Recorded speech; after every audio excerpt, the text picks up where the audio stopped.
అన్వర్ భాష గారు పొద్దున్న నుంచి నిరాహార కొనసాగిస్తున్నారు. ఇప్పుడు సమయం అయిపోయింది కాబట్టి మేము ఏదో చల్లదనం ఇచ్చి ఆయనని దీక్ష విరమించుకునేలా చేస్తున్నాం. మళ్ళీ రేపు నుంచి కంటిన్యూగా కొనసాగుతుంది. మళ్ళీ నెక్స్ట్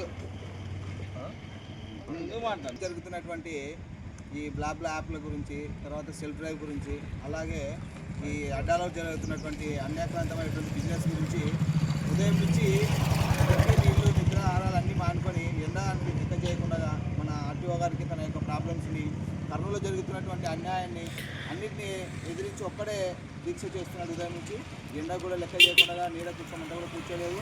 అలాగే నీళ్ళు తాగకుండా కూడా ఈవెన్ మంచినీళ్ళు కూడా ముట్టుకోలేదు, ఆహారం ఏం తీసుకోలేదు. సాయంత్రం 5 గంటలు అయింది కాబట్టి ఇప్పుడే దీక్ష విరింపజేస్తున్నాము. దీనిని ఈ మన రవాణా శాఖ వారు మరియు అందరూ ఆర్టీఓ ఆఫీస్ వారు, అదే కాకుండా ఆర్టీసీ డిపో మేనేజర్ గారు, కలెక్టర్ గారు దీని మీద స్పందించి చర్య తీసుకునేంత వరకు మన అన్వర్ భాష దీక్ష కంటిన్యూ చేస్తున్నాడు. రేపు ఉదయం మళ్ళీ యథావిధిగా తన దీక్షని కంటిన్యూ చేస్తాడు.